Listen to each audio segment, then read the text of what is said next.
E para analisar os temas do dia, são meus convidados Samuel Fernandes de Almeida e Pedro Vassalo. Meus senhores, muito obrigado mais uma vez e sejam bem-vindos a esta edição das 12. Samuel, começando por si e pela questão de Portugal ontem no Eurogrupo, faz ou fazia sentido que Portugal tivesse os mesmos benefícios que a Grécia teve?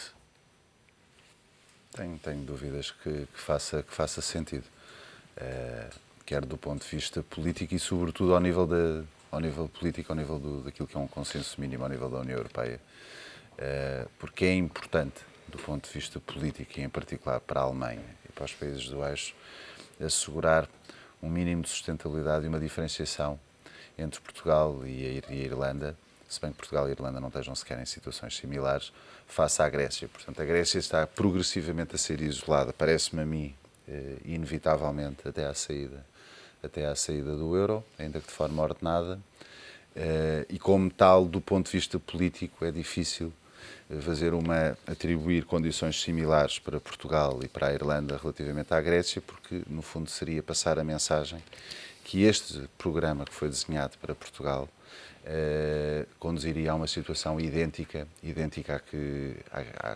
àquela que a Grécia se encontra neste preciso momento, o que do ponto de vista político a nível europeu é insustentável. Pedro, é preciso falhar metas e objetivos para se receber estas benesses? Se olharmos para o que aconteceu na Grécia, não cumpriu com aquilo que lhe foi imposto ou aconselhado por diversas vezes e foi recebendo algumas benesses, entre elas as últimas que conhecemos. Não, quer dizer, há aqui um caso o caso da Grécia, eu acho que surpreende-nos, pelo menos a mim, a toda a hora, porque a Grécia falha sistematicamente e sistematicamente vai recebendo apoios. Mas, quer dizer, é uma sorte que não se inveja a ninguém, porque mesmo que vá recebendo este dinheiro, a Grécia está numa situação de indigência quase. Quer dizer, os hospitais funcionam mal, não há uma rede social a nível de apoio da pobreza. À segunda, quarta e sexta não sabem como é que vão pagar a eletricidade. Quer dizer, os gregos, do ponto de vista de orgulho nacional e tudo isso, estão de facto numa situação perfeitamente, não quero empregar a palavra degradante, mas anda aí perto. O que surpreende é até onde é que vai a paciência, digamos assim, da Europa. Porque já cerca de 50% da dívida já foi perdoada e para lá caminhamos para o resto. Pergunta-se onde é que isto vai parar e, portanto, se vale a pena não cumprir. Não vale a pena não cumprir porque, repare, a Grécia já levou um tombo de cerca de 25% quase do produto, não é? O número de desempregados sobe diariamente, as reformas são cada vez mais duras e não se vê luz ao fundo do túnel, portanto, é uma sorte que não se deseja a ninguém. Se é uma saída ordenada ou não do euro, eu acho que é um ponto interessante a debater, eu não sei, não estou no segredo dos deuses. É difícil, de facto, um país sair da zona euro, até que ponto é que a Alemanha, sobretudo, mas enfim, mas o resto da Europa toda está disponível para sustentar, entre aspas, indigência grega, não sei. Samuel, houve igualdade de tratamento entre a Grécia e Portugal? É uma expressão que temos ouvido aqui nas últimas semanas, mas ninguém sabe ao certo de que forma é que se torna prática esta expressão e depois se houve ou não, efetivamente, esta igualdade de tratamento. Não há igualdade de tratamento, a questão é se tem de haver igualdade de tratamento. Não há igualdade de tratamento, não há. Desde logo até porque os dois países não estão neste momento. A grande discussão, uma das discussões políticas que se tem em Portugal e económicas é se a receita que está a ser implementada em Portugal não poderá a médio prazo ou a médio curto prazo conduzir a resultados do ponto de vista económico, no agravamento da recessão, que nos possa colocar numa situação de quase não retorno do ponto de vista económico, ou um ciclo vicioso que nos coloque numa situação similar ou progressivamente similar. Embora, eu sempre disse desde há vários tempos que há uma grande diferença, há uma enorme diferença entre Portugal e a Grécia, e não é tanto do ponto de vista económico, é que até à data o país, Portugal, tem vivido com um mínimo de consenso social e um mínimo de consenso político em torno da necessidade de efetuar este ajustamento. Consenso esse político que nunca existiu nunca existiu na Grécia. E, portanto, o país, a própria Grécia, paga também um bocadinho pelas escolhas e pelo caminho que os seus próprios políticos e a divisão total que existe no país e que se reflete, aliás, por exemplo, nas últimas eleições, a forma como o país está completamente partido do ponto de vista social e do ponto de vista político. O que inviabiliza, não dá para fazer uma reforma deste género, qualquer ela que seja, contra uma população, e sobretudo se a população, ao nível dos seus representantes políticos, está completamente fracionada. A questão, se nós temos as mesmas... Nós já temos condições que já foram, ao longo da implementação do programa, que têm sido revistas, têm sido melhoradas, e, portanto, a questão... Importa notar que, se nós formos olhar para o Memorando de Assistência Financeira, que foi celebrado por Portugal, e aquilo que depois foi a sua implementação pelo Governo, sendo certo que os governos têm todos ainda uma margem de liberdade relativamente à implementação das medidas, Portugal não seguiu exatamente o caminho que estava no Memorando. Portanto, o Governo seguiu o seu próprio caminho e, portanto, é óbvio que hoje, perante a dificuldade que se percebe e o agravamento das condições económicas que o país atravessa, é óbvio que uma parte da responsabilidade tem de ser sacada ao Governo, por um lado, porque foram escolhas políticas e económicas que efetuou, de um lado, e por outro lado, há neste momento uma aparente contradição, mas enfim, é uma contradição política que é para preparar um bocadinho o caminho para 2013. Toda a gente já percebeu que este Orçamento de Estado não é execuível, o de 2013, na forma como foi aprovado, o cenário macroeconómico não é provavelmente execuível, como grande parte, aliás, várias instituições já o afirmaram, e, portanto, temos de ter um plano B. E o plano B, provavelmente, eu tenho dúvidas, enfim, se calhar o Pedro estará em melhores condições do que eu não sou economista, mas tenho sérias dúvidas que estejamos em condições de regressar aos mercados em setembro de 2013. E, portanto, alguma coisa tem de ser feita aqui. Setembro de 2013 coincide, recorde-se, com as eleições na Alemanha, que também será um ponto importante do ponto de vista político em relação ao que vai acontecer em 2013. Pedro, eu aproveitava aqui a pergunta do Samuel. Parece-lhe que Portugal tem capacidade, e já voltamos a outros temas relacionados com a economia nacional, mas parece-lhe que Portugal tem capacidade para regressar efetivamente aos mercados em setembro do próximo ano? Repare, nesta questão hoje em dia a palavra-chave é imprevisibilidade. Isto é, sobretudo porque as economias estão muito ligadas à mundialização, a globalização tem coisas boas e também tem coisas más. Tem coisas boas porque o meu amigo exporta este relógio daqui para a China ou compra a sua gravata que vem de Taiwan, muito mais barata que se fosse feita aqui. E nós também exportamos mais facilmente. Tem uma coisa má, é que estamos todos ligados uns aos outros. As recessões também não são tão profundas como eram no princípio do século passado, 1900 e pouco, mas também o crescimento, nomeadamente para países já com um nível de desenvolvimento, enfim, simpático, o crescimento também não é tão exponencial porque exatamente estamos todos ligados. Neste sentido, sendo Portugal, que conta com 1%, nem isso, do orçamento da comunidade, estamos largamente dependentes do que se passa na Alemanha, na França, na Inglaterra, etc. Claro que temos a obrigação de explorar novos mercados, ao ponto de vista das exportações, é isso que está a acontecer. Mas mesmo assim também dependemos desses novos mercados. E, portanto, dizer exatamente qual é que vai ser a inflação, o PIB, enfim, as grandes variáveis macroeconómicas é muito difícil. O que se pode fazer, isso sim, é perspectivar e perceber uma tendência. Se não for em setembro, eu acho que era ótimo que fosse em setembro, mas o importante é que os mercados percebam e que os agentes económicos percebam, porque isso dá confiança, e com a confiança veio o tal investimento e veio o tal crescimento, que há uma trajetória, que há uma linha. Por exemplo, reparando no caso da Grécia, o que o Samuel disse, e eu acho que faz sentido. No caso da Grécia, quando se olha para a Grécia, não se percebe ali uma linha, não se percebe um consenso político de que ele falava, e bem, não se percebe que haja um projeto de reformas aqui ou ali, com engulhos e com entraves, não se percebe. Enquanto em Portugal e na Irlanda, embora o problema irlandês seja de facto diferente, percebe-se. É desejável que Portugal volte aos mercados em setembro, mas eu não acho especialmente complicado. É agora que mais questão do déficit. Era bom que nós tivéssemos tido os 4,5%. Mas se não for 4,5%, se for 5 ou 5 e pouco, eu não me importo, que sou eu, mas que haja uma tendência de descida do déficit.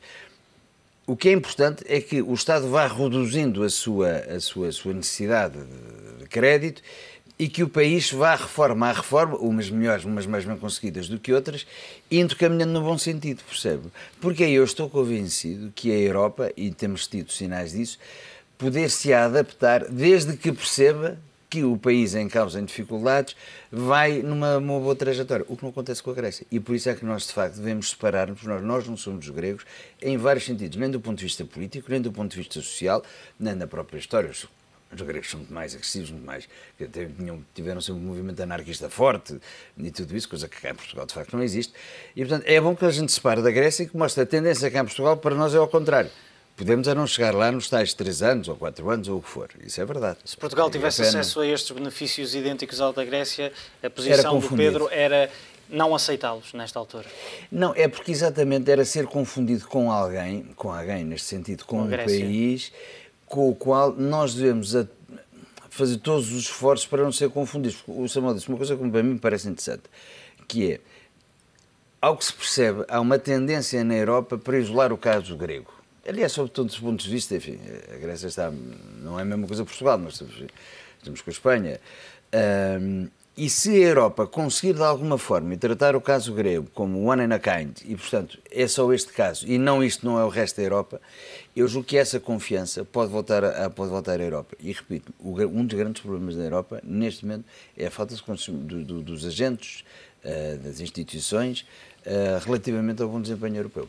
Samuel, olhando para o orçamento, já aqui falou desse orçamento que tudo indica não será suficiente, partilha da opinião de muitos analistas que de resto têm dado a sua opinião em público de que o Presidente da República deveria entregar, e também já aqui falamos um pouco deste tema, deveria entregar este documento ao Tribunal Constitucional? Ou é um risco entregá-lo ao Tribunal Constitucional? Um risco no sentido de, e termos por base aquilo que aconteceu num passado recente com a TSU, podermos ter uma situação idêntica? Eu julgo que, enfim, mais do que tudo é uma decisão de cariz político e mais do que técnico, enfim. O Tribunal Constitucional já se pronunciou que provavelmente do ponto de vista técnico teria condições, até porque o documento já vem ainda que informalmente a ser analisado pelo Tribunal desde há várias semanas. Portanto, seria provavelmente possível ao Tribunal, e pressionando a calendarização própria da Assembleia da República, de, se houvesse alguma decisão do Tribunal que fosse no sentido da inconstitucionalidade de alguma medida em concreto, de obrigar e de conseguir que a Assembleia, em tempo útil, conseguisse promulgar o orçamento. Acho que do ponto de vista político, em termos daquilo que passa para fora, acho que é imprescindível que o país tenha um orçamento, ainda com o qual eu discordo em grande parte sobre a linha seguida, mas é importante, pior do que um mau orçamento é não termos orçamento nenhum. E acho que a pior mensagem política que nós poderíamos passar para fora era que a 1 de janeiro de 2013 não tivéssemos um orçamento aprovado. É isso que Cavaco Silva tem em mente nesta altura? Não ou sei, poderá ser teríamos de perguntar ao professor Cavaco Silva o que é que ele tem em mente. Eu acho que aquilo que o professor Cavaco Silva tem ponderado e ponderará, daquilo que é a minha análise pessoal e daquilo que eu acho que é o perfil dele, quer do ponto de vista político, quer do ponto de vista pessoal, é assegurar por todas as formas não criar, através da sua atuação, um foco público de instabilidade política. Eu acho que essa é uma das grandes preocupações que ele tem, e é a forma como ele encara o exercício do seu mandato, coisa que quem votou neste Presidente deveria ter claramente essa percepção de que era esse o seu perfil.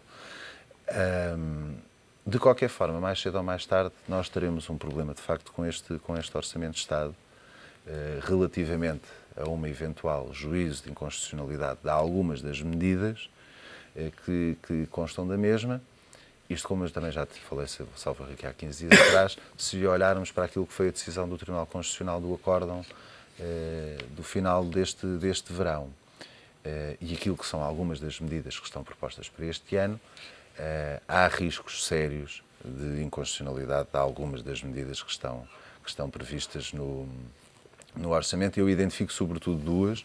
A eliminação, embora uma parece-me que mais defensável e sustentável do ponto de vista jurídico e da constitucionalidade, que é a eliminação das deduções ao nível dos últimos 2 escalões, que pode ser argumentado que é uma situação temporária, e o Tribunal poderá, eventualmente, tendo em conta que estamos a falar dos escalões mais elevados, porque a eliminação, basicamente, das deduções significa, em termos práticos, a eliminação da personalização do IRS. E, portanto, o IRS é caracterizado como um imposto na Constituição, como um imposto progressivo e personalizado ou personalizante, tendo em conta a situação pessoal e familiar de cada um dos agregados familiares. Portanto, esse é um problema, desde logo, que é relativamente fácil de identificar.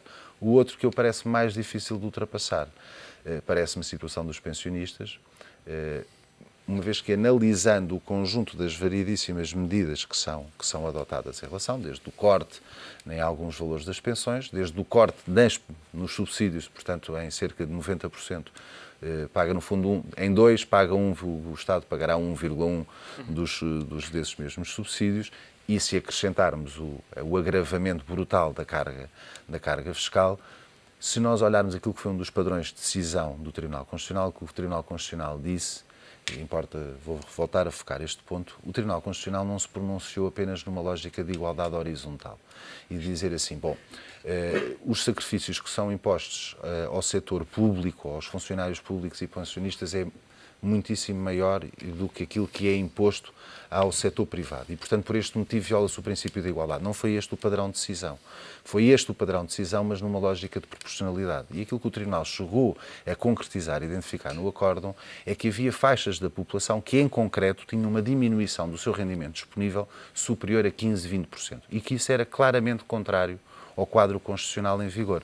Se nós pensarmos que, em relação aos pensionistas, muitos deles, obviamente, não terão grandes formas alternativas de rendimento e, obviamente, é uma faixa da população com menos alternativas do ponto de vista económico para poder encontrar outras formas de subsidiar a sua subsistência, naturalmente que facilmente percebemos que este conjunto de medidas poderá, em alguns casos, ultrapassar os tais padrão dos 15, 20% que o Tribunal julgou desproporcional. E, nesse sentido, há o risco, a meu ver, claro, deste orçamento, em relação concretamente aos pensionistas, poder vir a ser julgado pelo Tribunal como inconstitucional.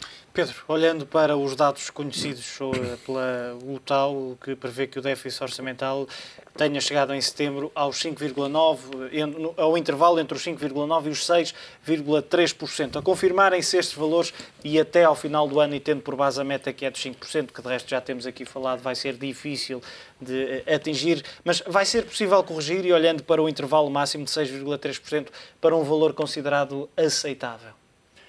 Olha, eu retomo aquilo que disse há pouco. O ponto é este. Eu não sei se vai ser 5,7, 5,8, 5,9. O que eu sei é que há nitidamente uma tendência de descida do déficit. Houve cortes brutais, como sabe, isso é um rácio, não é? Exato. Portanto, isso tem a ver com o PIB, tem a ver com o crescimento económico. Portanto, se considerar a despesa de per si, vamos ver as contas no final do ano, portanto, as coisas já não são assim. Se o PIB fosse o mesmo que fosse aqui há uns anos, se o PIB tivesse crescido, esse deve ser muito menor.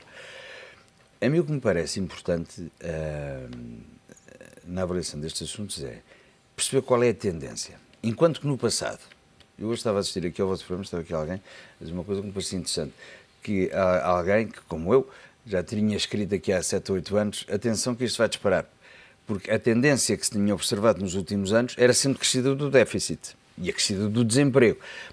Como não era especial, nós não o sentíamos tanto. E, portanto, aquilo que é importante considerar, como eu lhe digo, eu não sei se o déficit vai ser de 5,8, 5,7, 5,9.